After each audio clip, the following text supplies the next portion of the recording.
Pawale man from Pirangut मैदानावरती दाखल झालेत. पहिला चेंडू फेस करतायत उजव्या स्टिचच्या बराचसा बाहेर. मुख्य पंचांचा इशारा व्हाईट बॉल. संजय बालेरासोर आपण पाहतोय मुख्य पंचांच्या भूमिकेमध्ये. स्वरलेख पंच महेश जाधव सर आणि तिसऱ्या पंचांच्या भूमिकेमध्ये अजय आवळे सर. हे पंचांचं त्रिकूट नक्कीच आपण पाहतोय या बावधन करंडकामध्ये.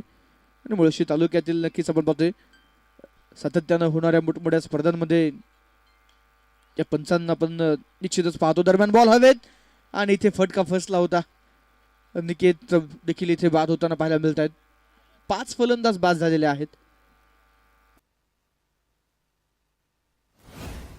नवीन फलंदाज मैदानामध्ये दाखल होताना आपल्याला पाहायला मिळणार आहेत. राजेश कर्जवून एक सुंदर झेल टिपताना पाहायला मिळाले. तर आता कुमार निकटे मैदानावरती सज्ज होताना पाहायला मिळत आहेत. धावफलकावरती 30 धावा 5 विकेटच्या मोबदल्यामध्ये.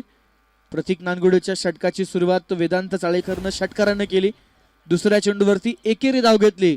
त्यानंतरनं मैदानावरती आपण पाहतोय वेदांत नॉन स्ट्राईकला गेला आणि त्यानंतर बॅक टू बॅक 2 चेंडूवरती 2 विकेट मध्ये एक वाईट बॉल निश्चित झाला. पुन्हा एकदा पुढचा बॉल. यावेळेस देखील चेंडू हवेमध्ये. कॅचिट असा कॉल आहे. क्षेत्ररक्षक आले चेंडूच्या खाली. झेल झालाय. लगातार तिसऱ्या चेंडूवरती तिसरी विकेट मैदानावरती आपण पाहतो. इथे नक्कीच एक नवा रेकॉर्ड या बावधन करंडकामध्ये प्रतीक नानगुडेने केलाय आणि लागोपाठच्या 3 चेंडूवरती 3 फलंदाज बाद केलेत. यापूर्वी देखील मित्रांनो या बावधन करंडकामध्ये आपण हॅट्रिक होताना पाहिले आणि आज देखील मैदानावरती प्रतीकनं नक्कीच तो विक्रम आपल्या नावावरती केलेला आहे.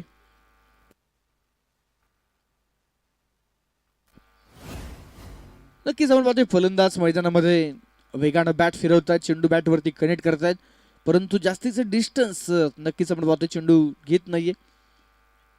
पहिला सामना या दोन्ही संघांचा या बावधन करंडकामधील.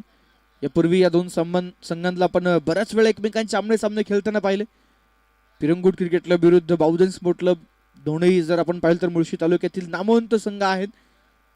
चॅम्पियन संघ म्हणून या संघांची नक्कीच ओळख आहे. तर नवीन फलंदाज न्यू बॅटर मैदानावरती आलेत.